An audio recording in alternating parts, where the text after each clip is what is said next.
Okay, good. We are on time. First of all, thanks to every participant who have joined here. This is Shriram Kumar. So we're going to talk about PMI ACP today.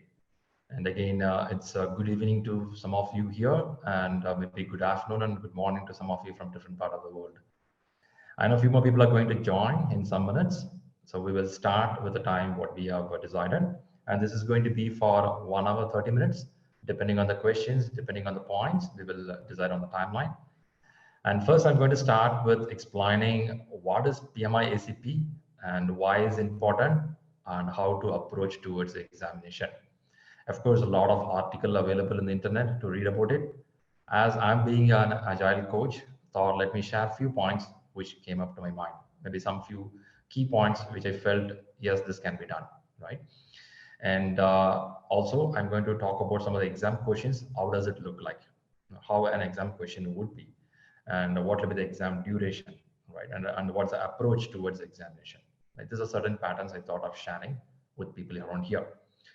And also, we have a plan to introduce Mr. Murad, who is from New Jersey, who is going to talk about the agile market demand in US as well in India. Of course, I don't need to tell that the demand, you all are aware that agile has a crazy demand in the market, and agile is a buzzword everywhere, right? Now, whenever you go for any interview or any job promotion, or at least interact with a client, first thing comes at what is the model you're following. And probably we will tell that, hey, we are following agile way.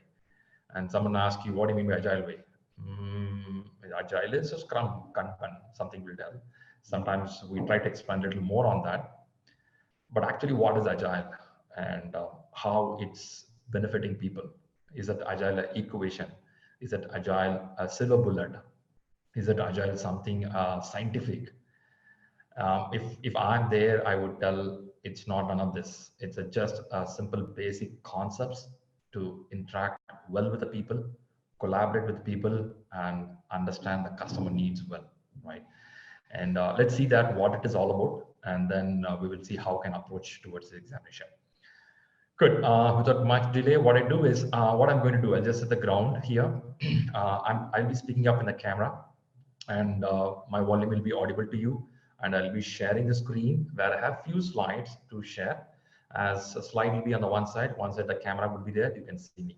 Okay. As I believe most, when you see the person and listen, the way of observing will be better. So that's the reason of keeping the cam on. From the participant perspective, you can keep your cam in off mode and you can be in mute mode. There is something called chat window in a Zoom. If you have any questions, you can put the questions there. I will try to address immediately, but if it is going to stop some of the flow, I will hold it and answer a little later. That's how I do.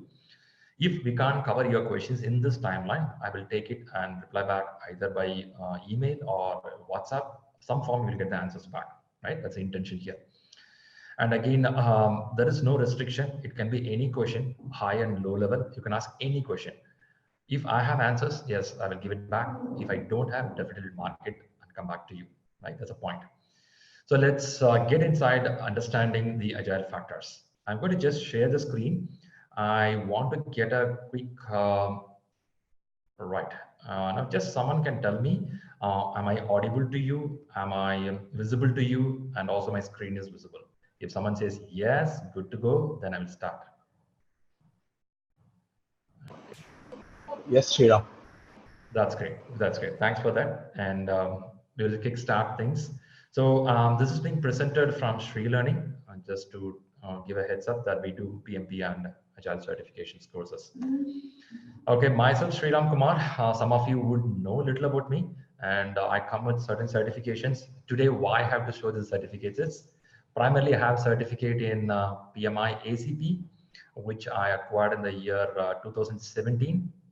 And before which I got a CSM, Scrum certified. These both talks about agile factors. And these two certificates are very vital to set the basement for me about the agile demand and agile need in the market, right? I was able to understand more on that. And in the year 2019, I went to a certificate called SPC. Some of you would be aware of it. It is called as Scaled Agile. And now what I'm seeing is from the year 2015, when I started learning CSM, it's slowly getting matured. The way we looked Agile is purely of a Scrum team. This is how I was looking into Agile. Then I got maturity level, understanding ACP as an umbrella. And then I'm now seeing something on scale, which is how to scale up more teams, right? It's getting very interesting day by day in the Agile world because Agile came into existence from 2001. Till then, now it's highly expanded more. And it is, in fact, in every industry. You cannot tell that only IT industry is adopting Agile. If you go to any industry, they're following them. That's what's happening there. Fine. So that's interesting factor about it. So what I do is I'll take furthermore there. Yep. Okay, yeah, this is my certificate.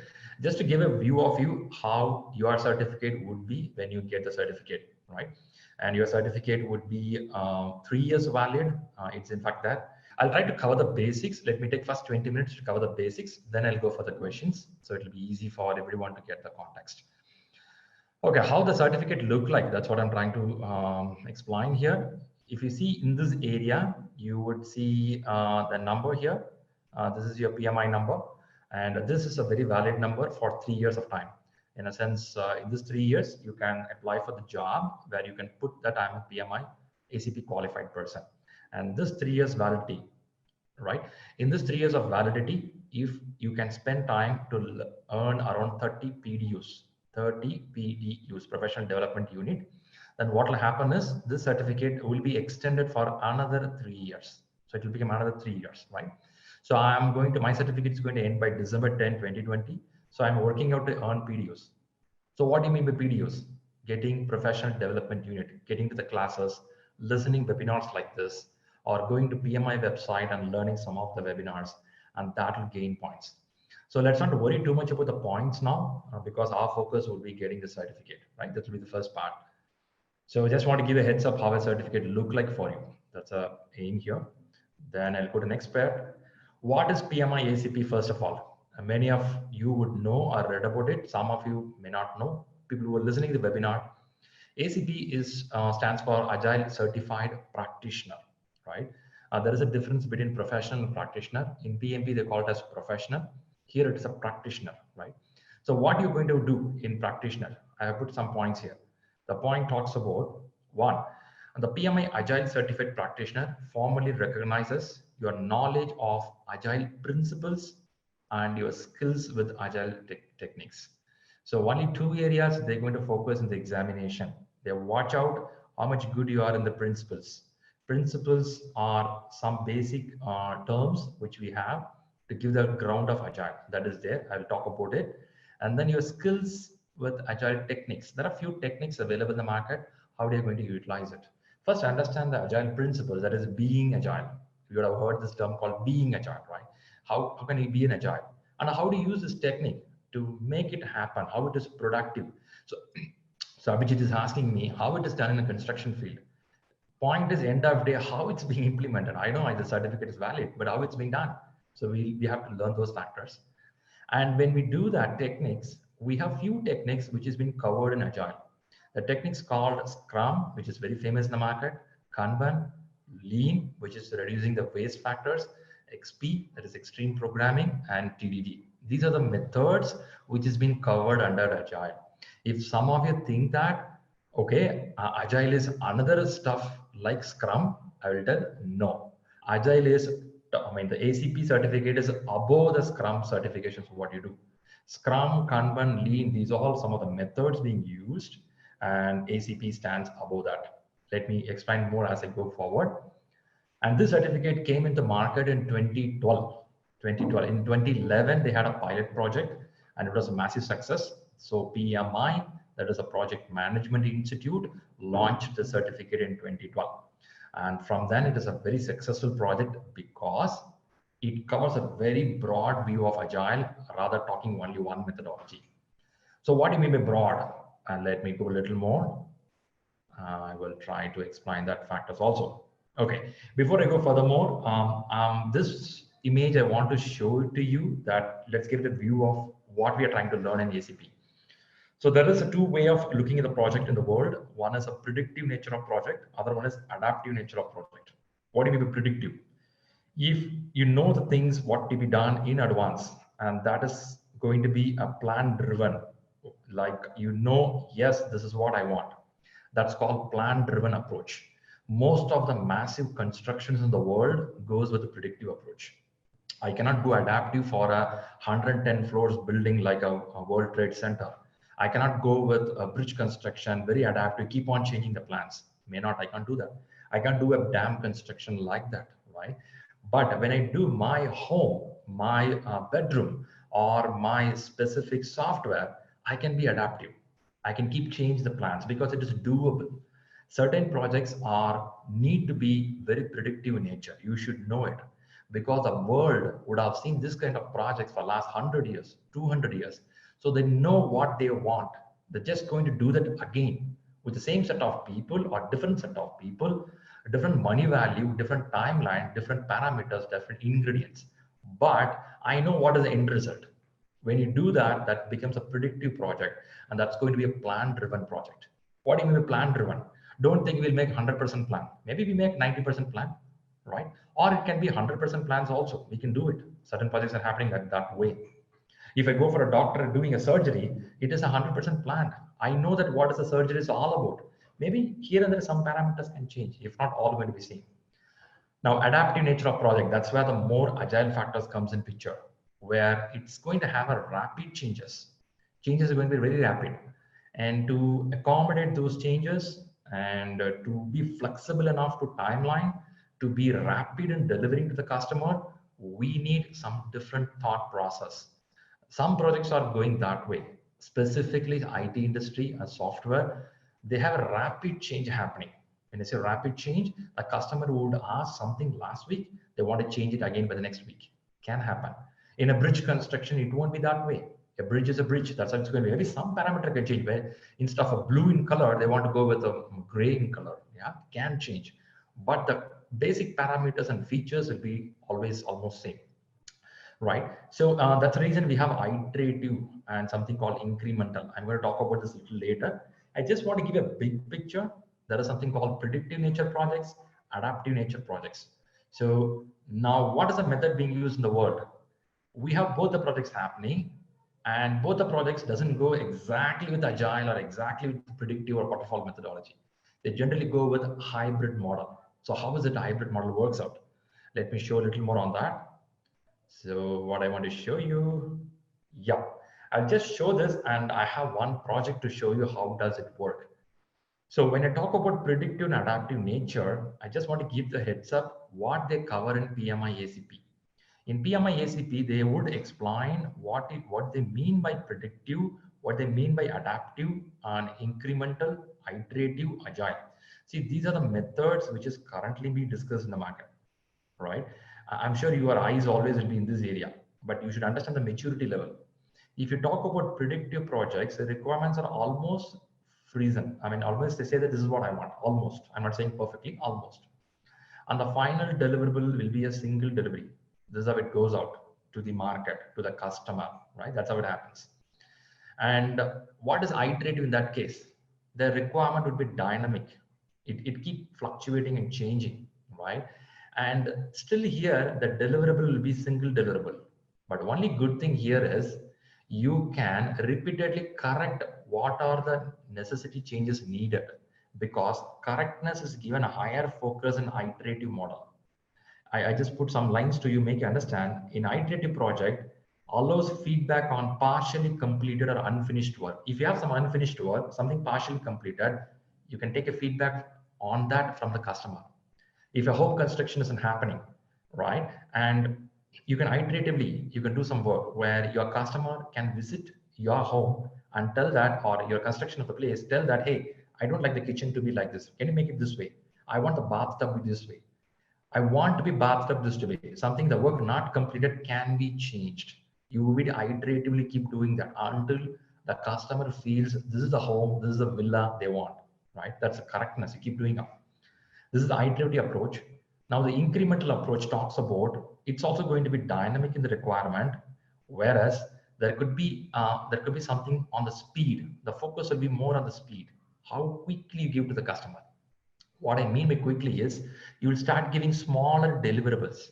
See, in this two area, it is only single deliverable. Customer will get the deliverable only in the last stage. Whereas in incremental, they start getting small deliverables then and there. Like what you have your WhatsApp or a Facebook or any software, they give small deliverables then and there to the customer. Where customer use it, they give a feedback on the product what they received. That can be corrected, improved, or incrementally get added up. Right? That's how it happens. You go to the restaurant, you ordered a food, they serve you the initial starters. Tasting the starters, you feel amazingly great. So you order starting more. You'll tell, give this more, other one. Incremental approach keep happening, right? That can happen. Now, what is Agile? Agile is something very interesting. If you accumulate the iterative and incremental approach, if you put this together, both together, that's going to be Agile.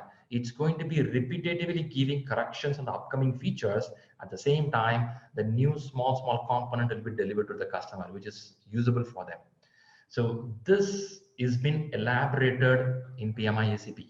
You'll understand more about how they are doing this in iterative, incremental, agile way, right? I just want to give a heads up. I don't want to go too much deep inside. I just want to touch base on what they talk about agile factors there, right? So now, quickly, what I do is I will show a project, award-winning project of PMI Institute in 2019 that got the best award project. It is from the aviation group, right? It's a flight.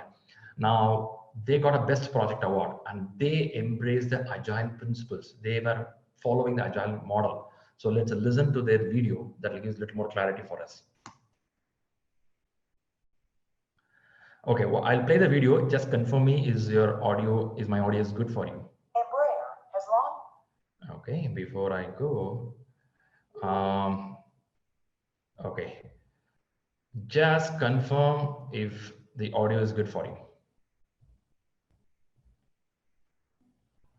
Embraer has long been a leader in the regional jet market. Okay, I'm getting a message here. Yes, it's good. Thank you. Thanks for confirming. Let's listen to this video. Let's see what this team has done. So don't go by, is it a software project, non-software project? Just think it's a project. How can we take the agile concepts? Agile concepts doesn't look for software, non-software. It purely looks out how can we collaborate, how can bring effective changes quicker. So let's see from that dimension. Take a look. Market. But in 2010, the competition was closing in. Newer, more fuel-efficient engines were threatening to unseat the Brazilian aircraft manufacturer's top-selling E-jets. To protect its profit center, Embraer needed to roll out a new generation of airplanes, and fast. So we're going to replace our cash cow. So it needed to be ready on time, because imagine that we delayed 1 year. Nobody would want the previous generation, and for a year we would not have like 50% of our revenue. So it would be a huge impact. The $1.7 billion E2 plan called for 3 airplane models that would offer more than just fuel efficiency. By asking customers what they really wanted, Embraer identified more than 18,000 requirements that would define the new E2. But above all, customers needed a product that would be as mature as their existing airplanes on day one. Meeting the schedule with a bad airplane has no value. So it's really meeting all the requirements. To move quickly without risking quality or cost overruns, the team focused on testing while taking an agile approach to problem solving. It's almost like we could speak several different languages and use the right language to the right audience. And that helped tackle and manage the project as we went. Throughout the project, Embraer worked with a massive global supply chain to identify ways to work faster and more efficiently. And this approach produced world-class results. For its first flight in 2016, the E2 broke world records for speed and altitude. For the end customers, the message that we gave when we did the first flight as we did and broke out the records was that we were developing a mature product and that they could be confident that the entry into service, they would have an airplane that would succeed the current family and perform as good as the current airplanes. The project team delivered the first airplane 2 months ahead of its aggressive schedule, while staying under budget.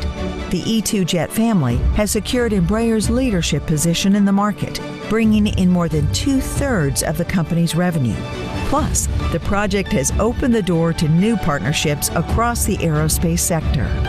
The bar, the reference bar now is in another level. So from my point of view, something that will really contribute for the future programs and for the overall aviation industry.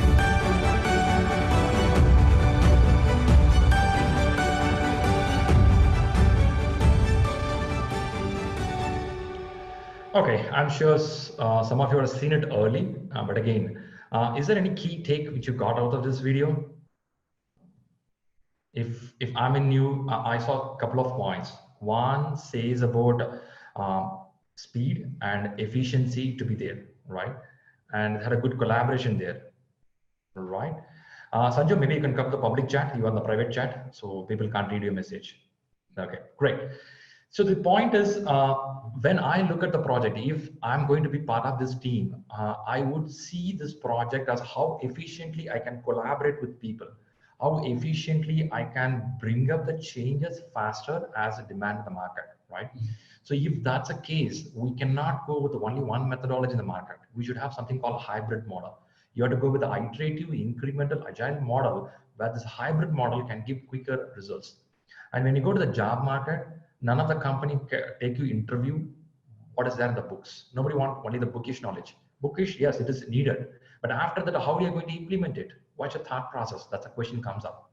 So why I show that particular video is you have to know that this model of thinking project in a hybrid way, it's spreading across in different industry. It may be aerospace, it might be rocket science, it may be going on into anything construction. They do think it, but what they think there, let me take furthermore. Okay, what are there in the ACP? Because this meeting is specific for the ACP, right? So ACP, what they have is they have 7 domains in this particular exam. What's the purpose of 7 domain? And the 7 domain talks about, the first one talks about Agile Principles. They cover the Agile Principles, which I'm going to show you in a few minutes. And they talk about how you bring out the value from the project, the value driven, but they talk about how the value has been derived, how the value has been estimated. And the primarily, I like this part very much. It talks about the stakeholder engagement. How quickly you engage, what's the way of communication we're going to follow, and the watch of the team performance. I know this part is very interesting. Adaptive planning. I know this is the area where we spend a lot of time, because a planning model early days, it was a plan and a massive and they do the work. And now what things have changed, they make an adaptive planning. You make a 10% of planning, do the work. Next chunk, next chunk, next chunk. You do small chunk of planning and do the work, right? That's how it happens. Problem detection, the retrospective model, how they do it, right? And continuous improvement. This is another flow. So we have 7 domains in this PMI ACP exam, where this percentage talks about what is the percentage of time and energy we spend in the project in this area. The same applies to exams also. If you go to exam, the exam is going to have totally 120 questions. When they say 120 questions, in 120 questions, you will have 10% in problem solving, which is going to be maybe 12 questions. And they have a 20% of the questions coming from there, hardly 24 questions. So this is how they divided the exam. The exam is divided by 7 domains, and you will be targeted at the exam question based on the percentage which has been shown here. Okay, this is one point which I want to share with you. Let me talk a little more furthermore for you. And the next one talks about the area of PMI ACP covers. I was a little bit elaborating here. I'm a little bit elaborating on what all there in this domain. The first one talks about how you embrace the agile factors. The second one talks about how the value, the high value increments, how it happens. You understand the value driven factors. If you look at here, domain 3, domain 4, and domain 6, all these 3 covers about interpersonal skills and stakeholder engagement and people factor. You may be surprised, out of 7 domains, 3 domains purely talks about how do you collaborate with the people. So that's a primary reason when someone asks me about Agile, I will tell Agile is a beautiful concept which helps people to interact with the people, not with the machines. right? Machines are there. I'm not saying no, machines are there. We need MS Project, we need Jira code, we need laptops, we need projectors. That's all needed. But the primary focus is how do you understand the customer? How do you understand your team members? How do you interact with the stakeholders other than out of this reach? How do you bring everybody together? How do you make it happen, right? And Agile give highest focus on that. If you have good people factor in your day-to-day life, I'll tell you this exam is going to be a cakewalk, right? And I'm sure many of you have already the people factor. You connect well, you talk to well, your relatives, you are good, your friends, you are good. If that's the case, I'll tell you Agile is not easy, not a hard stuff for you. It's going to be easy stuff for you. And some adaptive planning factors, which we have to learn a little deeper. They talk about some of the, how to do the estimation, how to do the prioritization, Moscow rule, yeah, and some of the metrics will be calculated. This all comes into picture. So that's a little interesting that we have to learn through the process. So when they cover in this factor about 7 domains, what is actually in this ACP exam or ACP part is, they start with Agile Manifesto. I'm sure you're aware of Agile Manifesto, and this came in the year 2001, and it came when there's around 17 independent software engineers who thought that, hey, the way of project implementation currently in the market is not suitable for the software industry. So why don't we think something new? So they started thinking something in 2001, and there's 17 people thought that let's give more focus to individual interactions. Again, and repeat it. If you look at it, the first manifesto says that individuals and interactions. Again, they give more focus to the people. Customer collaboration, again to the people. So it's more of about people factor, how good you're connected with the people, right? And responding to change. You don't say no to the change. Yeah, these are some of the factors which they bring up. Yeah, so the PMI ACP starts with explaining the manifesto very clearly. Once they explain the manifesto, I'm sure many of you would have read this manifesto. If not read, these are the 4 basic manifesto which was derived in 2001 when 17 people joined together, the software industry people, felt that, hey, let's do something new, right? And that's a birthplace. And when they do that, they put some 12 principles to make this 4 to work effectively. The 12 principles goes like this. If you watch out the words, if you read the bold letter, how satisfy the customer, welcome the change in the project, right? These are things I'm not seeing as so complicated. It's very straightforward. If you look at here, working software is a primary progress. Your customer needs working software. They don't need a MS Word or a document or Excel sheet. They want, where's the software? Is it working or not, right? And you reflect and adjust consistently. This is called retrospective meetings, which we do. If somebody working in a Scrum team, you know that every 2 weeks after the iteration has been done, you do a retrospective. What do you mean by retrospective? You look at what went well, what doesn't go well, where we can improve. Yeah, that's very important. We do it. And how do you work together? The collaboration system, what you do. And overall, the first one is satisfy the customer. You may have an excellent brand name in the market. You may have the top graded guys in your company, but if you can't satisfy the customer, nothing helps you. You'll be dropped down, right? So PMI, ACP or Agile Factors primarily covers about 4 manifesto and 12 Agile Principles to the depth. They give a lot of examples. They give a lot of workshops to cover that factors. Okay, why I'm showing that part here is I want you to get an idea what is ACP all about. Right, what they cover as a ACP, they touch some of the factors. I'll just go back a few slides. I was showing in the first slide, if you watch out the second paragraph, Scrum, Kanban, Lean, Extreme Programming, Test-Driven Development. These all methods are covered here, right? Scrum, we have something called CSM, which I did certification 2015. It is called Certified Scrum Master. But when I come to ACP, I was surprised to see that these guys are covering all this methodology under one umbrella. They call it as Agile certification, right? They talk about Scrum to the depth, how they implement it, where it came up, what is the value of Scrum, what is the core pillar of Scrum, they talk about it. They go to Kanban, they go deep inside Kanban. How they do the working process, how they handle the flow, this will be explained. Extreme programming, that is nothing but XP. They talk about it very well. They give all the principles and core values of XP. They talk about Lean. The Lean talks about how to reduce the wastage, right? They have the 7 waste in the Lean factors. In fact, Lean is bigger than Agile. To be honest, Lean is there for so many years. Lean is there in production environment for decades, right? Now, as Agile came in, now Agile and Lean are blending together. That's bringing a lot of value in the market. And when you blend together, you started getting some new methods, something like scaled Agile framework. Those all coming into picture. right? So I feel this subject I'm reading for last 3-4 years, I never get bored with the subject, because as it covers very broad, whatever new agile concepts comes in the market, I feel, wow, I have read already some 3 years back, right? That's the feel I get with this certification. Okay, then another factor I want to share with the ACP, they more insist on being agile than doing agile. I know this factor is everywhere in agile factors. Many ask me, what is this being agile? So the being agile talks about how do you take this mindset. The mindset is the very hardest stuff.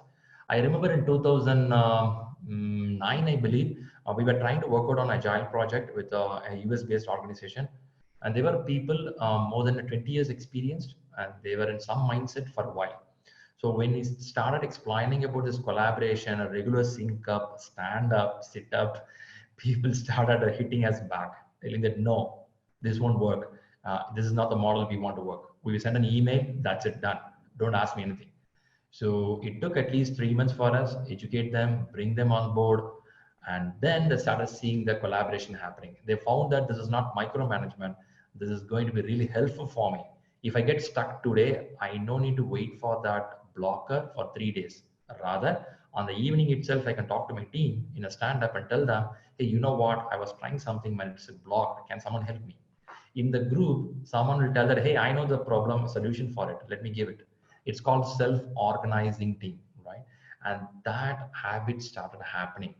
See, this is there in Tuckman rule. When you learn PMP, they have something called Tuckman rule. They talk about forming, storming. It goes on to the performing stage. The performing stage is a stage where team shares strength and weakness to one another. They start collaborating. They try to give a hand to another person who is not able to come up, right? Or take a role of another person if the person is not available. So they try to help one another and move forward, right? That's about the football game, or it's about any rugby game. That's what they do. So that concept has been really taken here. I feel sometimes when I read Agile, I feel more of a sports, right? In sports, they don't give up. They want the country to win at any cost. They make it happen. So that's what's happening here. Anyway, this has been really explained there. I like it. Whatever I liked it, I'm just sharing with you. But again, the book is so broad. It has a lot of information. I'm going to tell you what are the books to read, how to go for exam, those factors I'm going to explain. Before that, I'm just giving heads up on what all there. Let me quickly take to the next part. Okay, I believe this part you should be aware, waterfall methodology and the current methodology. The current methodology, this is getting repeated multiple times. We know that it's an iterative and incremental process. You will repeat it multiple times in a project, right? In fact, sometime I heard that, hey, those days it was easy because we planned only once. It was good to work. Nowadays, you guys are asking me to plan every 3 months or every 2 weeks. It's getting so tough. Yeah, it is sometimes tough if your customer is not clear. If our customer is really clear on what they want and they are collaborating well every 2 iterations or a month or every release, it's going to be really, really smooth and you get a quality output coming up, right? I will not tell this is a wrong method. I will not tell that, because some of the projects still need this methodology. This is what you have to go through. Some projects you cannot go by this iterative way. You have to go only with the waterfall methodology. So there is a wrong myth in the market that say that no, waterfall is gone. No, it is there. Without that, you can't do some of the massive projects, right?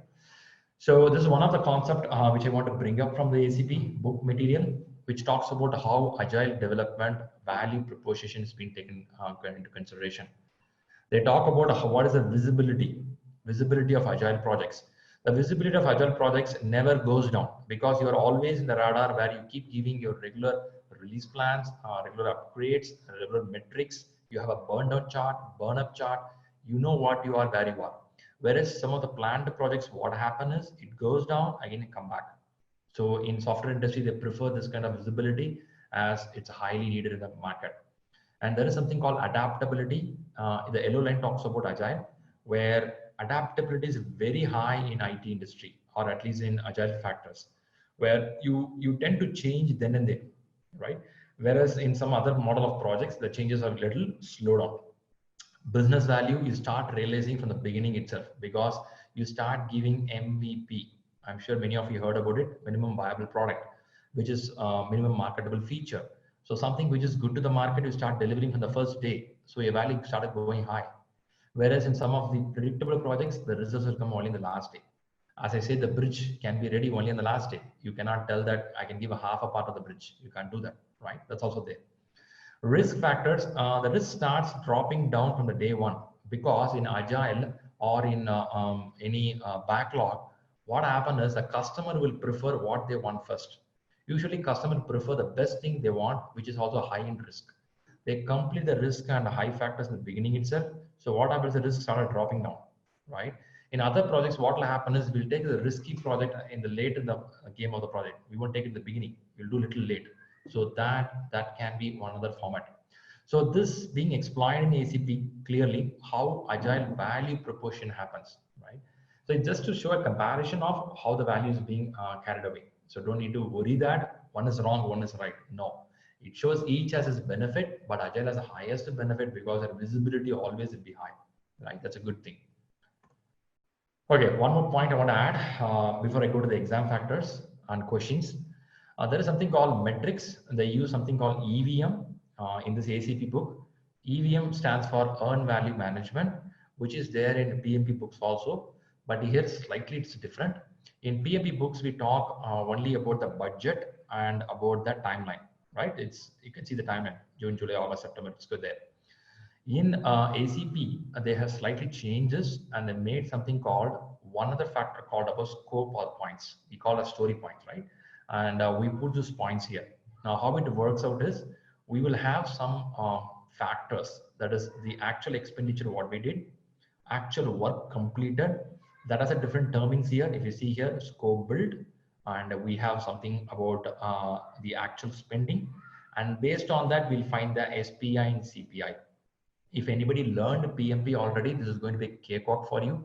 If you're learning for the first time, we have a steps to understand how they derive the timeline, how they derive this particular costing factor, how they derive this particular points. It's being explained. And beautiful thing here is they talk about what are the features being delivered, right? And if I go to the traditional way of showing, we will have only the cost and we'll have a timeline. But even though you deliver it on time within the budget, I'm not sure I deliver the best product quality to the customer. I'm not sure about it. Whereas when they put this kind of graph, they're able to show what is the points and what is the number of features delivered to the customer, right? That's being explained. In fact, I was able to bring only one picture for you. In fact, there are a lot of ways of doing things there, calculation, which again goes back to burn down chart and goes to burn up chart and cumulative flow diagram, which will explain how much has been completed, how much yet to be completed, and what are in progress. Yeah, this is all being explained in a pictorial way. And this is all being covered well deep inside the ACP books. I'm going to talk which book I'm talking about, but this is all some of the basic stuff. Okay, and finally, one more point I want to cover for ACP factors. So far, what I touched you is I touched you with the principles. I touched about something on how they do the predictive adaptive model. Then I touched something about the metrics part. Then I want to tell you something they've covered very, very high, which is called talks about servant leader approach. I just want to pull this image to show you what they try to show in this exam. In this exam, they're trying to see how much the person who is PMI ACP qualified can think of servant leadership. What do you mean by servant leadership? You will be the one clearing off the impediments. You will be the one protecting the team from some of the blockers coming up, and you will also have a vision. You can see a vision here, right? The person is seeing a vision, the roads are going there, right? So you should be a visionary person. You should be a person to clear the obstacles coming up for the team. You should be able to protect the team and some of the impediments and start moving forward. Some of the Scrum Masters play this role. If you are a person already a manager or a team player, will start utilizing the servant leadership concepts. And I'll tell you for this, they have a bunch of chapters in this book, talks about how to improve your interpersonal skills, how to be effective on a communication, how crystal clear you should be, how much your listening ability should be there, how should you convince the people, how to influence people. These all topics go deep inside. I'll tell you, leadership is one other topic, highly, highly demanded in the market. It has a lot of content. At the same time, it needs good digestion power, in the sense you should know that, yes, I'm in the leadership path. So I'm learning for that purpose, right? That's going to be there. And again, I'm just giving a highlight of what all there in the book. Okay, before I go to next stuff, I just hold here. Okay, See, I'm just going back to show you what all I was just trying to show you. There are totally 7 domains here in this exam, very small subject comparatively in the PMI examination list. If you go to PMP, it's like a big whale there. And this is pretty good, simple, small one. It has a 7 domains. It has a little area coverage. And most of the coverage is on the people factor and some coverage on the value-driven delivery, metrics, and talks about how the Scrum works, how the Kanban works, right? How the XP works. It talks about planning, how to do adaptive planning, how to do t-shirt sizing, how to do relative sizing, right? Fibonacci series, it explains it. And it talks about a value taking up MVP. These all go deep inside. They explain all factors, right? And I was just trying to show you what all there inside. Agile Manifesto, principles, Agile factors there, like methods there, right? And then some of factors about development and again, metrics. This I'm showing at 30,000 feet high. When you go deep, it has a lot of factors. I just hold here. Until now, do you have any questions before I tell you how the PMI ACP question look like?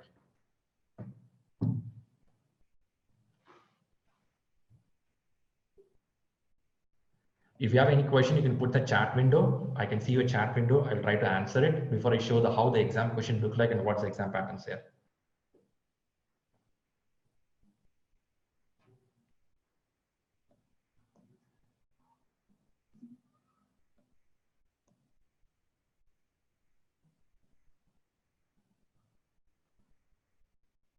Okay, great. As I don't see any question, what I do is I move to PMI ACP question. How does it look like?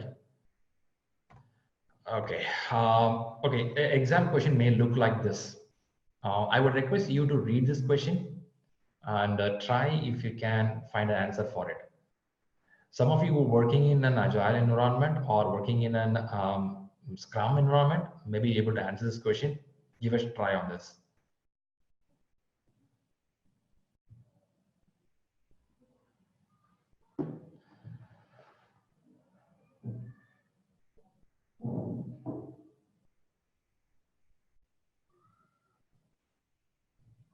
Okay, what the answer could be for this question? The team is estimating efforts needed to create software. They are planning stories on the wall, placing the stories on the wall in order of efforts from greatest to least. This is an example of, can someone make a guess of this question? We have a bunch of people who are already working Agile here. Can you give a try?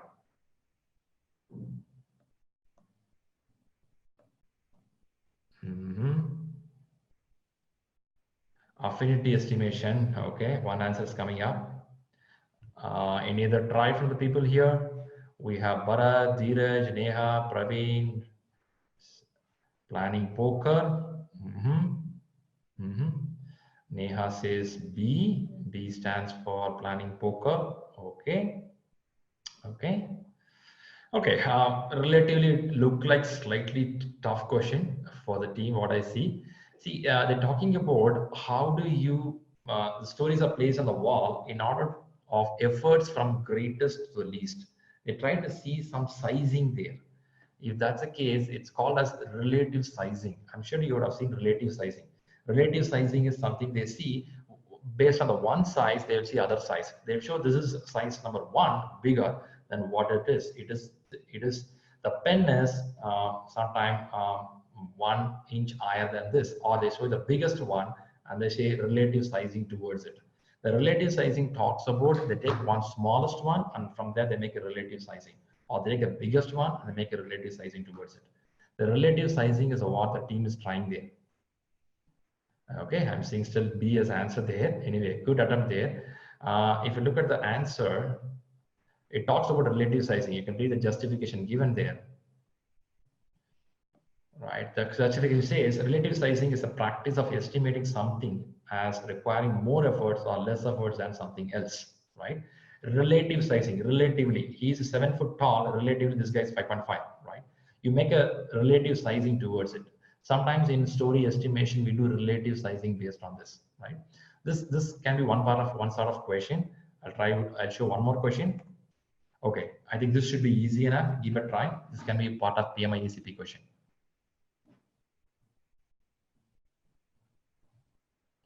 This is one of the manifesto out of 4 manifesto which Agile says. Any attempt there?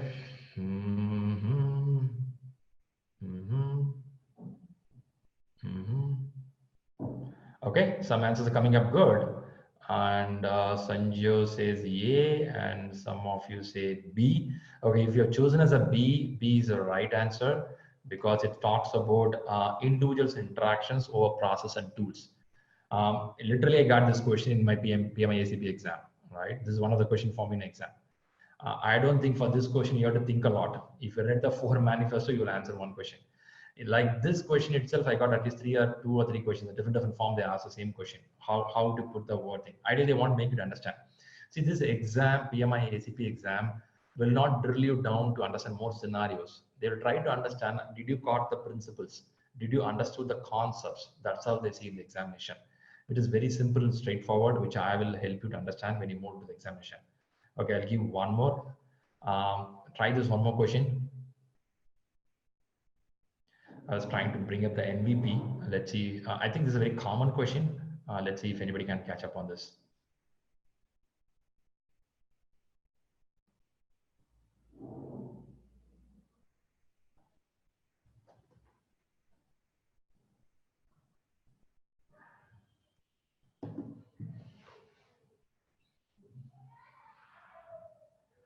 Oh, I'm not getting any answers here. So tough question.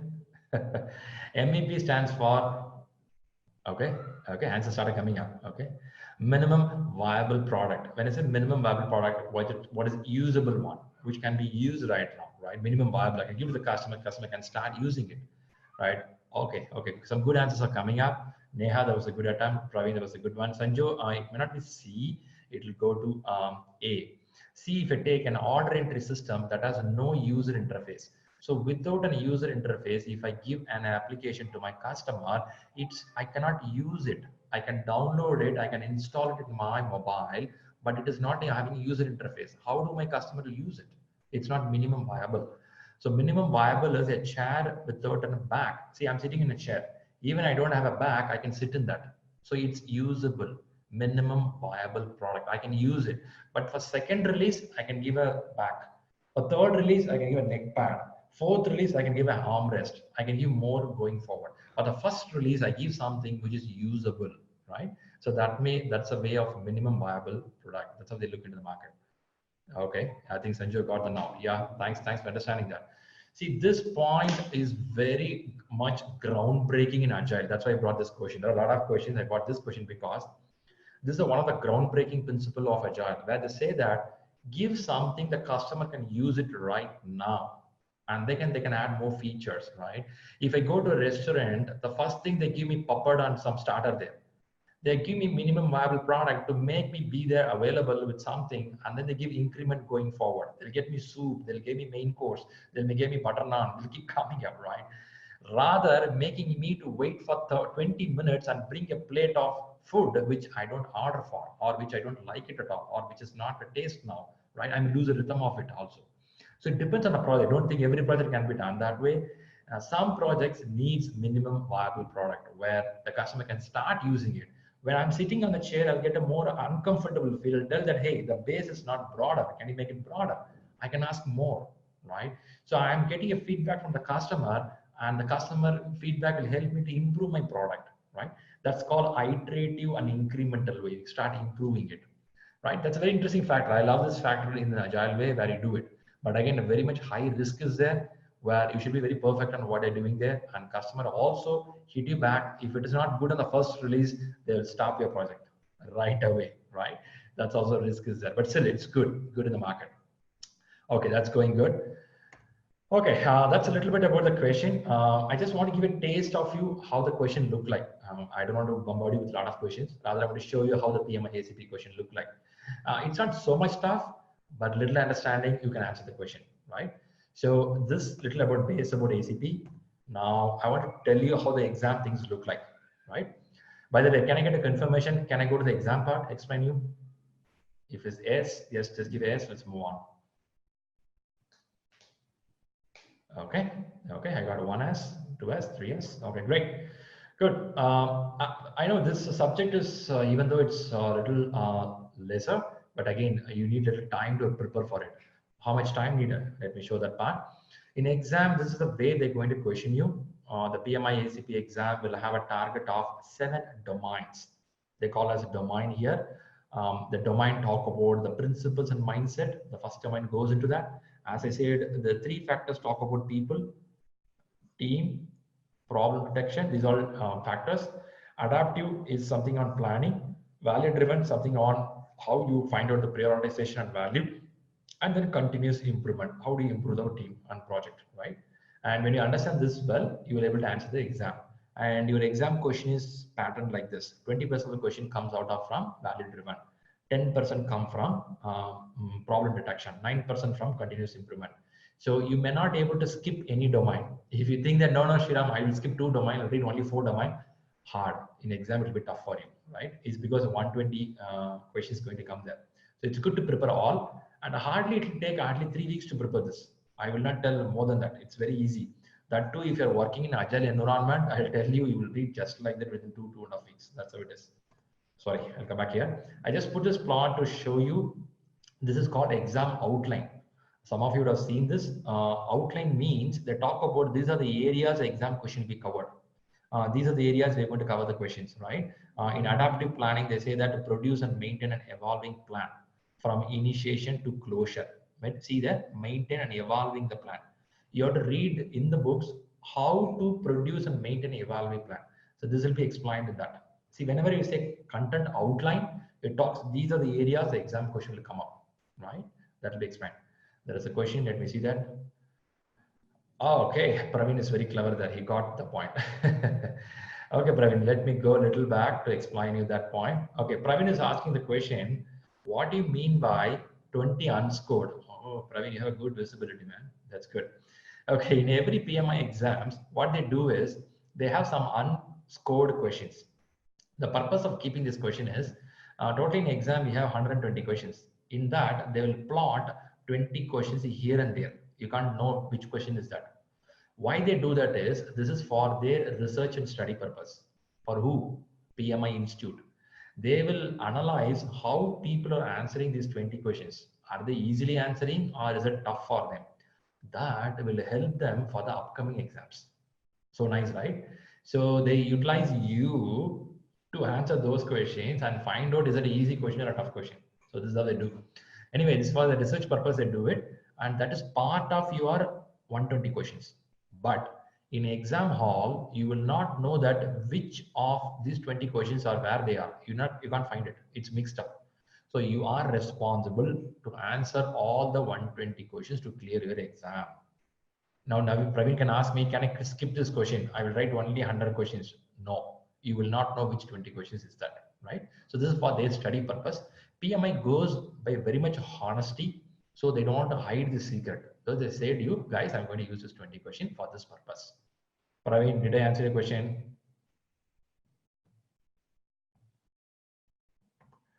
Okay.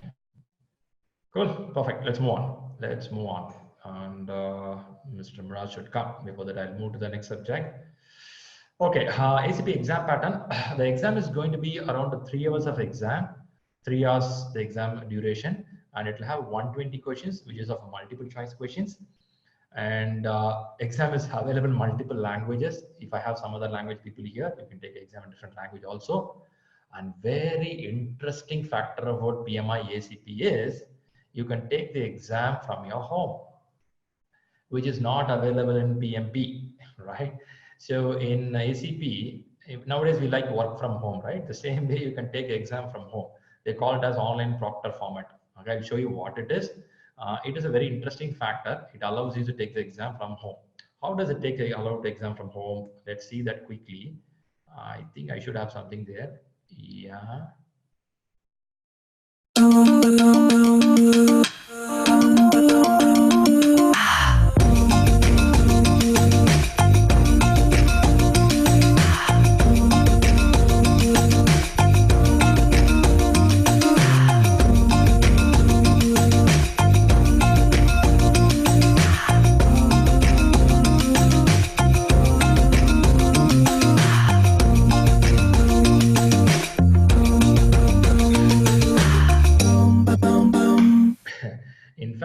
want to show you the other video.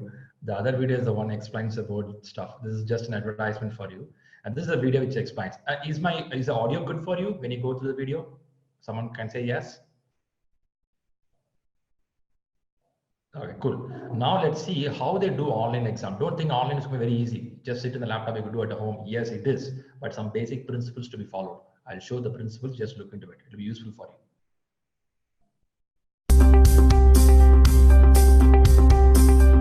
Thank you for your interest in PMI's online proctored exams. This video will walk you through the online proctored test experience and requirements to ensure this type of exam is the best fit for you. Before you schedule or pay for your exam, please make sure to review the system requirements and testing protocols on the PMI website. Here is a quick overview of the process. First, download the PV Proctor file. Then you'll be asked to test your microphone and webcam, take a photo of yourself, and present a government-issued photo ID.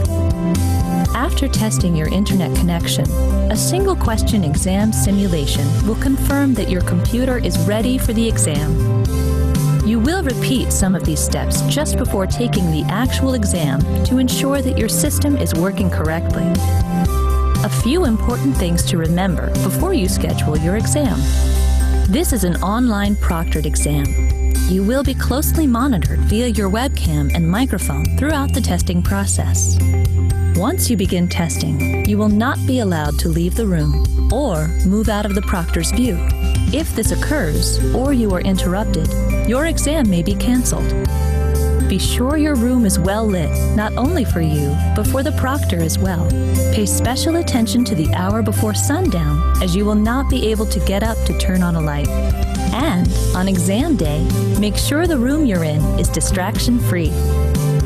Let's get started. Scheduling an online exam is similar to scheduling other exams with PMI. Log into PMI.org, go to My PMI, and click Schedule Your Exam. Review and accept the online proctored policies.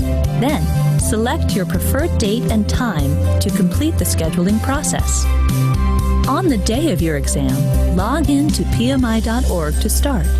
The Begin Exam button will be activated 30 minutes before your exam is scheduled to launch and for 15 minutes following the exam start time. So, if you schedule your exam at 2 o'clock, the Begin Exam button will be active only from 1:30 until 2:15. The check-in and launch process takes about 15 minutes. If you haven't already done so, you will be asked to download the same file as in the system test procedure and follow many of the same steps.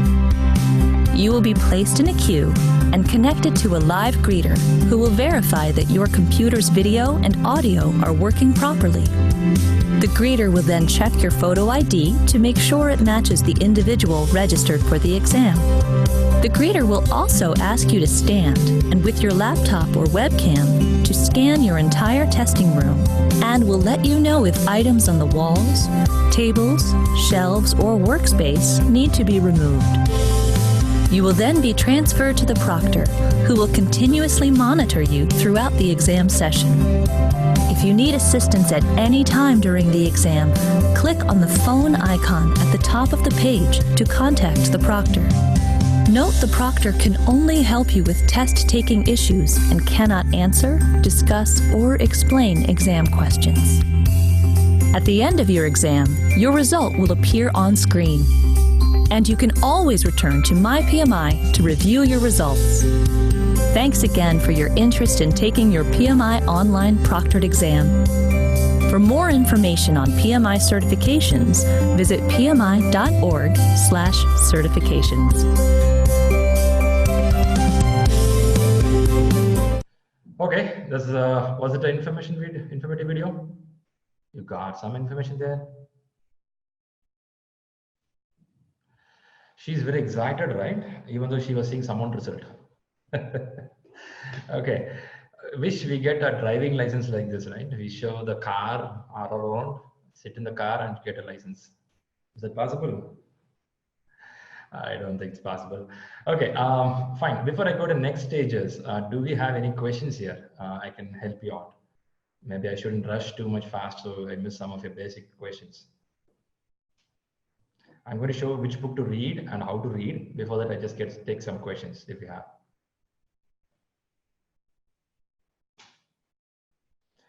You can even come on the mic and you can ask the question if you feel typing is hard for you.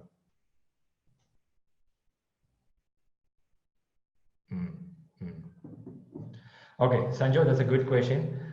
There was a study, I read an article about the construction industry at least 2 years back, how Agile is going to implement it. In fact, Sanjay is asking a question, value in construction industry.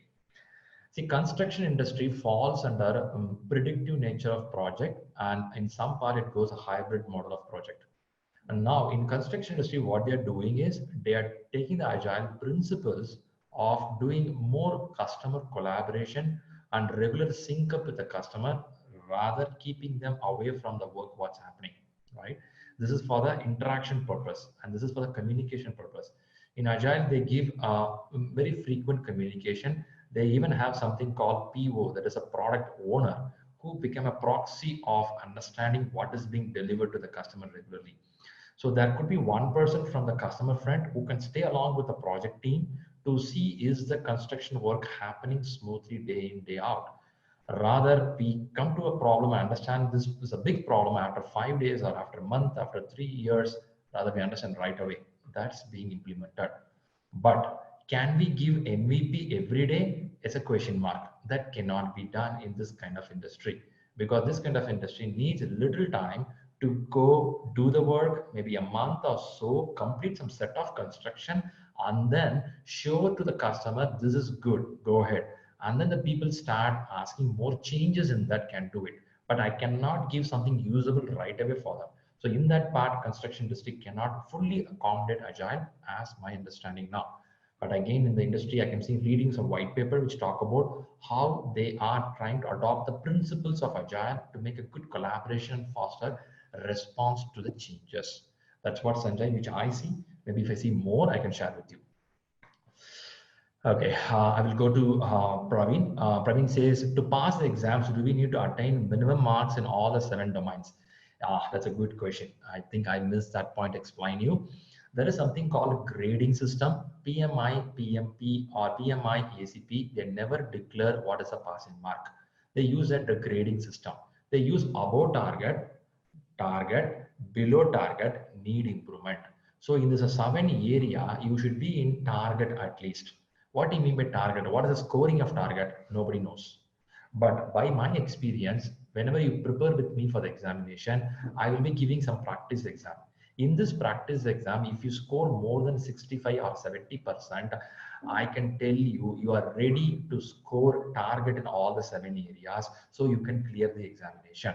So this is how it works. For the exam perspective, you should be in target in some areas. Some areas you can go even below target, but you will not fail. Out of 7, maybe 2 areas will be below target, 5 areas you will be target, or some area even you can go above target. It can be, it can be a mix. But till now, nobody knows what's a mixture of it, right? So to your answer, Praveen, there is no specific point, but for 7 domains, you should be at least in target, safer side for us, right? Right, then I go to Dheeraj, which is better as project manager, PMP or Agile? Amazing question, Dheeraj. To me, I learned Scrum Certified 2015. Then I felt this is not enough. Then I learned PMP. Then I felt this is not enough. Then I learned PMI ACP. Then I felt this is not enough. Then I read Safe Agile. Now I feel okay. Next year I will feel this is not enough, right? So the world of project management is keep on upgrading. So if you want, you have to learn PMP. On top of that, you have to learn Agile. If you say, I want this or that, no, you want both. Because PMP talks about leadership. PMP talks about predictive adaptive nature. But Agile certification talks deep inside how this adaptive nature is done, how the metrics is calculated, how MVP is done. These all be explained there, which you may not get in another certificate. So you should have both the path. If not, why they should have 2 certificates, right? They can have 1 certificate. They have a certificate, means there is a meaning behind that. So to my point, yes, you should have both. Hope I answered you, Dheeraj. Okay. Was PMP explains about waterfall model? It's not about waterfall model, Praveen. It talks about both. It talks about both in the sense of adaptive nature and predictive nature, and it too has agile flavor there. It has a agile factor explained inside this PMP. PMP is very broad. It talks agile. It talks about non-agile factors also. But if you want to go very specific inside agile, like a Scrum, Kanban, Crystal, their pillars, their core values, their way of implementing, PMP don't explain that, because PMP is for multiple domains in the world.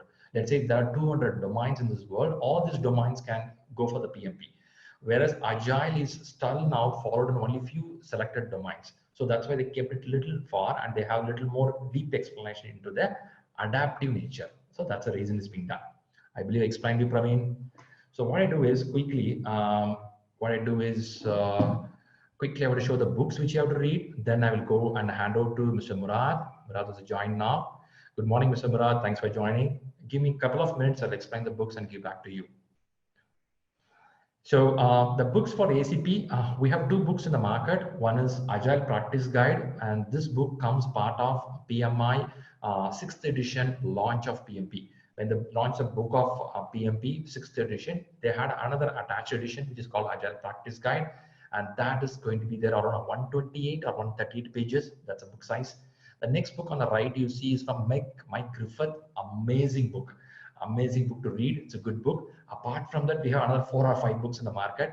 I don't want to put too many things, so let's learn only 2 books and we'll go for the examination. So that's my model. I don't push too much into books reading. Take one book, read clearly, depth, and practice more exams. That's a better way of learning towards examination.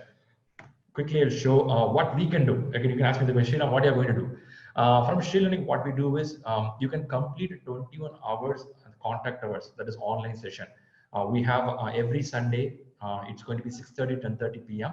It's an online session where you can learn with me. We'll explain every concept, the 7 domain. We'll go part by part. Every part will have a practice question. Some workshop will be given to you. You learn it, and this video will be given to you to re-listen again and again before going to exam. By that, you get the eligibility for going to the examination. And I'll be giving you 3 weeks study plan for the 7 domains. What day, what to read, how much to read. That will be given to you. Then I'll talk about practice exams, how much of exams you have to practice. I generally tell that, to be honest, when I went for exam, I did only 2 practice exams. But now I'll tell you, we can go for 3. I'll explain you how to do these factors. And you can clear the exam from your home laptop. That's very interesting, right? You don't need to go to center. You don't need to be very much worried. You can be at your home, have a good internet, good power supply, good laptop, good camera. Exam is done. I like this model. It was not there when I went because my ID card had a problem when I went for ACP exam.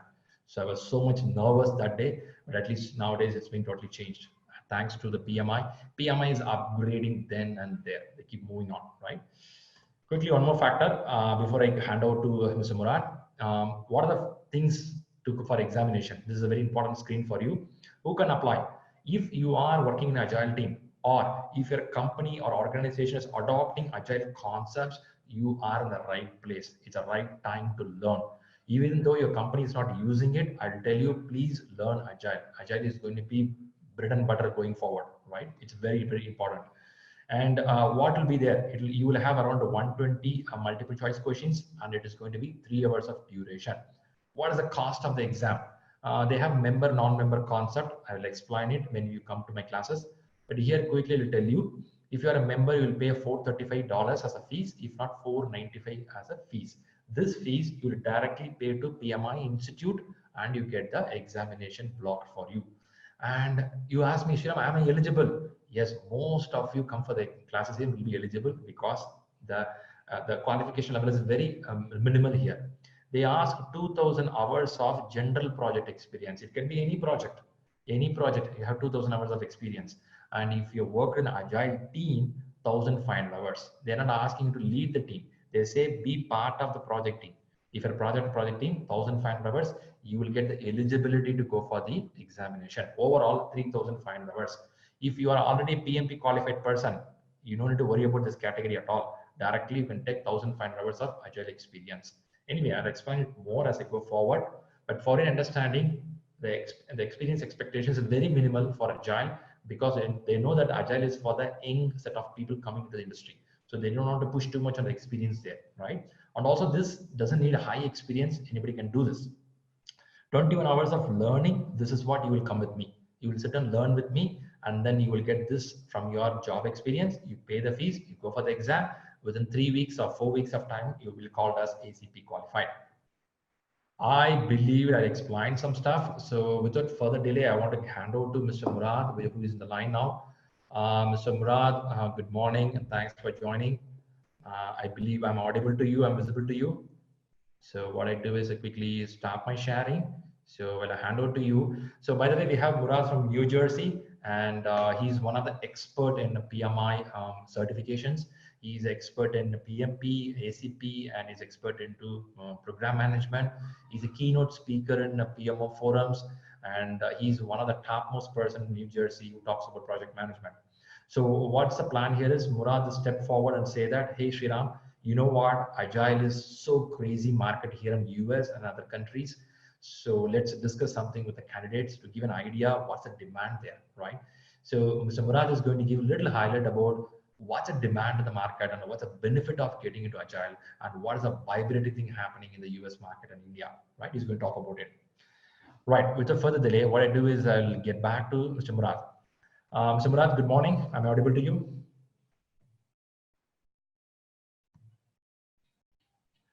I think Mr. Murad, you're in mute mode. Can you please, yeah. Can you see me now? Yes, Murad, it's good to see you in the morning hours. And it's very early morning, cold morning for you from New Jersey. Yes, it's cold. So is it snowing there?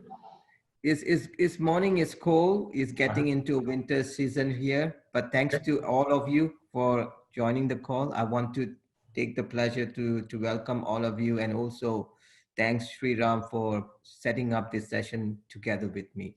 I will introduce two important points, and then we'll jump into the question and answers, because I believe that Shriram has already given you a lot of the overviews. What I want to explain to you, the two important points is this. You need to look into the world of PMI, and you need to look into the world of the Agile, and these are two different worlds, okay? And what is more important as a project manager for you to enhance or advance your career, the most important things for you is to evaluate where is the next steps you're going. And if you're going into the world of project management and you want to continue to work in the world of project management, then you need to understand the differences between a project manager and a Scrum Master, because you need to decide what you want to do, right? Some people want to, and I have seen a lot of changes in the United States where project managers are thinking, well, you know what, I want to jump my career and do a shift into a Scrum Master level. I don't want to become a project manager. I want to do a Scrum Master, and I want to become a pure Agilist, right? Is that your career that you want to do? If you want to become a pure Scrum Master and you want to only move into the Scrum Master role, then what you're doing is you are going into a very specialized field, but you're narrowing down your career path, right? Because as a project manager, you're broadening your path. As a Scrum Master, you are narrowing your path only at the level of Agile. And you have to also understand that as a Scrum Master, you will only be able to work in the spaces where Scrum Masters are available, right?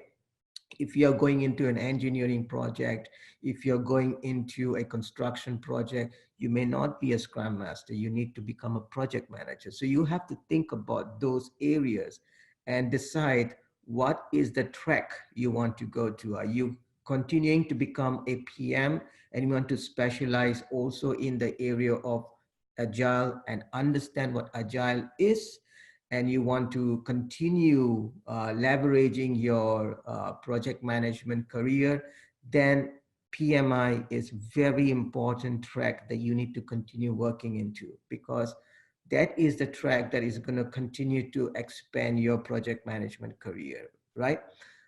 Where does the ACP falls into? Where does the Scrum Master certification falls into? where does the scale agile framework SAFe works into. These are all spaces that you need to understand how you can leverage them. If you want to continue working as a PM, which is very huge in the America, right? And you want to decide that you want to also understand as a project manager, how are you going to manage a project that is agile? Then you need to understand what is SAFe, you need to understand what is a Scrum Masters, because those would fall under you. In the United States, there are projects that are managed by project managers, which are traditional waterfall projects. But what about projects that are also agile? That are also managed by project managers, but then that project manager has an additional resource, which is a Scrum Master, right? The Scrum Master goes through the sprints, and after the Scrum is over, then there are lots of other areas that the project managers has to continue before the project goes into a conclusion or close into a closure, right? He has to do a testing phases. He has to make sure that there are releases for phases that is done. Sometimes even a Scrum project also has multiple releases. So there is a lot of flavors on what project is done and how it's broken down, how complex it is. There will always be a need for a project manager. So your question would be, what is my career path? Am I going to become a pure agilist? Do I just want to be a Scrum Master? Then if you just want to be a Scrum Master, then your focus is going to be SAFe and all those areas, because you want to be a pure agilist, right? But if you're thinking that I have put so much of my energy and my efforts in PMI as a project manager, I want to continue growing as a PM, but I want to leverage also areas of agile, then it's very important to balance between the PMI and the agile. What is the balance? The balance is ACP, because it is also taking into account how project management is done in PMI, is also taking into account how the agile is done. So your balancing act is very important for your career. Am I going to say that ACP is very huge today compared to SAFe? No, it is not. But am I going to say it's going to become prominent? Yes, it's going to become prominent, because PMI is going to explore into it. It's going to continue to do, and I have confidence in PMI doing it, because the project management is changing rapidly, right? And it's continued to change rapidly. So from that perspective, I think I want to end here, and I want to open up to questions. So you guys have any questions that you need to ask me and Mr. Shriram, please do so. I open up to all of you folks on the floor.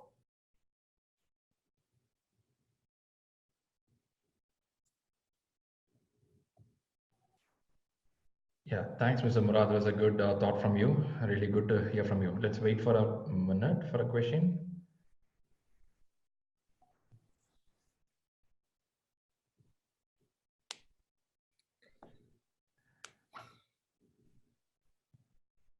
There was a question from Dheeraj sometime back, Sanjo as well. I mean, they're asking for how is it in the construction industry or out of non-IT industry, the agile is being respected or agile is being how it's being implemented, right? So that kind of question came up. And if you have any thought from your pharma industry, probably you can share your thoughts on that. So in the pharma industry, construction is not very much a big thing, but again, we do have projects that are acquisition projects, right? Because companies acquire companies, and in the space of acquiring companies, we also acquire manufacturing plants, right? So in that acquisition phase, this becomes a very large project, and it's called the merger and acquisition project. In the merger and acquisition project, there are projects that also covers a little bit of construction side. The other important thing to understand is that there are also projects that are purely infrastructure setup projects. So companies that want to move their IT landscape from one location to another location also goes into a little bit of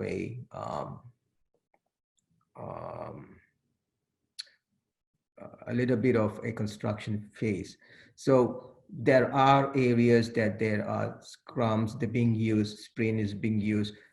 Sprint and Scrum will always be used if there is a need for flexibility. You have to understand that is where the idea was born, right? If a project requires a number of flexibility, then Agile will always come into contact, whether it's going to be whatever space of industry it is. You have to be able to accept that level of flexibility. There are certain pieces of traditional development in construction that goes through a level of engineering process that is very traditional, right? Building a bridge, you cannot change your mind because it requires safety. Because if you do that and you keep changing your idea, then you're not going through the traditional way of building a bridge. And that is a difficult thing. So I don't feel that some areas Agile is going to take space, but it's very predominantly in IT. Yep. And I think it's going to continue to be predominantly in IT. And I think in that space, again, my question to you is, what is your future track? If your future track is you want to continue as a PM and you want to understand what Agile is, then your track is very clear. Your track is continue to leverage all the project management certification, make sure that you are very good at it because this is your track, and then continue to also leverage a little bit of pieces what is required for you to be Agilist, right? And then ACP is your balance between the PMI and the Agile world, and this becomes very important for you to understand how you can leverage that, because as a PM, you need to understand that level. Great. Good, Mr. Murad. Thanks for that good input there. I feel, oh, there is a, what is it? Okay, there is a question from Sanjay. Okay, that's a very good question. What are the construction companies in US market using ACP? I will be very honest with you. I'm not from construction company. I'm not from the construction industry. I don't have statistics to tell you. I can find that out for you. This will be a very good follow-up questions that I and Mr. Shriram can follow up. I am a person who don't believe in giving answers unless the research is done. So I'm very, I want to be accurate. I want to be precise. I don't have the answer on hand. So the best thing would be to take this question down, do a little bit of research, and then give an answer to you via email that will be a more accurate answer for you, which you can use it to make your own decision and a educational decision, right? Good, thanks, Mr. Murad. To add to the point, Mr. Sanju, see, point here is none of the company tell that I'm using ACP. They will not tell that I'm using PMP. Nobody will tell that I'm using MBA. These are the concepts, okay? So now what will happen is, if a construction industry is there in the US, let's say they're doing something on villa constructions or a commercial complex constructions, they will recruit managers who have the blend of knowledge on project management, along with people handling really well, along with good collaboration, communication skills. They will not ask you, are you having an IACP? Can you come for the job? Rather, they will look at, when they go for the interview process, they look at, is this person really enough, sufficient, good enough to have a communication with the client and make things move forward. So now why people are learning Agile from other industries also is to understand that how effectively we can satisfy the customer. See, in Agile, the first term is satisfying the customer. So as Mr. Murad mentioned, IT is giving highest priority because there is a highest demand for the customer satisfaction then and there. Whereas in other industries, you have to wait for the sufficient timeline to the work get completed, then you can deliver it. But however it is, how good we communicate, how good we understand the needs, how effective we can take the changes inside, These all comes into different factors in Agile, right? So as Murad has mentioned, probably you can do the research and come back, but I doubt on that. You cannot go and see in the market, are they using ACP? If someone asks us, can Shriram tell me what are the companies using PMP? You'll be surprised. In this 50 years, you can take a record of how many companies using PMP. They will have a hybrid model. Those companies will have their own model. Along with that, they take the good practice of PMP. They will have an Agile, take their own practice of ACP. This is how it may happen. But still, as mentioned, probably we can do that also. Yes, I want to add, this is a very important point. Mr. Sanjoy, what is important for you to understand here is when opportunity knocks your door, it only gives you one chance to take that opportunity, right? What I mean by that is there will be two kinds of opportunities that will knock on your door. Number one is an external opportunity. You're working in company A, and then suddenly you see company B is looking for somebody and they are willing to give you a career growth, but you need to have certain prerequisite to join that company. And one of the prerequisite is, do you have ACP? What you're going to do at that time? You're going to now go and take an exam because you don't have the time to spend 2 months to do this job. To get yourself certified. If you already have it, then you're qualified and you meet the prerequisite, right? Opportunity number two is going to be something in your company. In your company, suddenly there's a project for you to do a company, a corporate growth, and there is a project that requires ACP. Are you going to wait and get your certification? These are all things that you need to be prepared and have it. And it comes to you as an opportunity, then you have those checklists available. Why people take their certification and go an extra mile to do it? If you look at my background, I have a lot of certification and I take it.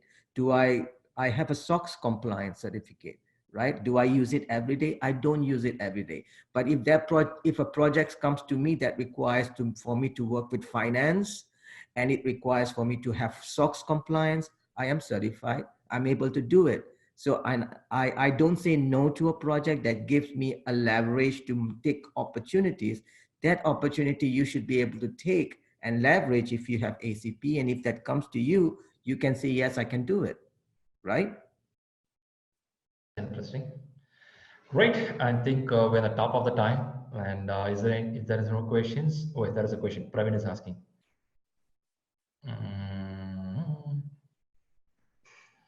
Yes, anything that is developing, gaming is a software development, and yes, absolutely, there is a lot of success in being flexible, right? So Agile is huge in software, in IT, and is continuing to take that market and it's continuing to do that leverage. So my answer to you is yes, it is huge, it is successful. It is getting into a point where Agile is making a big impact in the software industry as well because of the flexibility. So again, the root is flexibility, right? That is where it has been embraced because of the flexibility, all right? All right, guys, so thank you so much. Thank you, Mr. Shriram. Thank you, Mr. Rahul, for setting this up. I'm always available. If you have any questions, please send to ShriLearning. Wonderful support for you guys. I'm always here in the US to help you to answer questions. If there is anything that you want us to continually do another session for another subject, please let Mr. Shriram know. I would be very happy to jump in a call and join. He is one of the best that you can reach out to. Very, very humble person. And I'm very happy that I can support him. And Mr. Rahul as well. Thank you, guys. Take care. Thanks, Mr. Murad. Thanks for your time. I appreciate your time. Okay. It's great to listen. Yep. Okay, team. Thanks for joining. What I'll do is quickly share what we have the last one. Last one, I'm going to tell you what can be done with the ShriLearning. So you can join a PMI ACP live sessions, which we have, which goes on Zoom and GoToMeeting. It is going to be a video call, something like this. What do you feel? The same way you're going to interact with me. And it happens over 5 Sundays between 6:30 to 10:30 p.m. IST, right? And it happens 4 hours, and it's going to be 5 Sundays on a leisure time. Even if you're in US, it's going to be the morning hours for you, 4 hours. You're going to learn and get done with your 21 hours of learning, right? And you'll get the digital material and the mock exams for your practice purpose. And there'll be continuous support until you get to your examination completed. Like we do a big fish, which is called as PMP, and we give amazing support there. We got amazing response in the market. The same is happening in ACP also. So we're going to do the continuous process. We're going to continue on this continuous good success, right? So that's about ShriLearning, what we have here. And there are some contact details here. If anybody want to get contacted with me or our support team, or if you want to go with a WhatsApp or other form of communication, yes, we are ready to do it, right? So that's about for the day. I know I want to stop on the right time, but again, if you have any specific question, we are ready to take on. You can mail us, message us your questions. If not, it was a good evening with you, all of you, and I appreciate your time to come online and spend time with us. It was good listening to you all. Yeah, Sanjay, the team will connect with you as we have the details. We'll get connected with you, and it's really good, interesting to interact with you and get the questions answered, and also you participate in some of the questions which I was posting. Thanks all for joining here, and Sanjay, Praveen, Bharat, everybody, you will be reached out now with a list of details so that you can plan your upcoming trainings where we can go ahead and complete the examination. Thanks, Neha. Thanks for joining, and it is really interesting. Thanks a lot, Praveen. Thanks, Sanjay.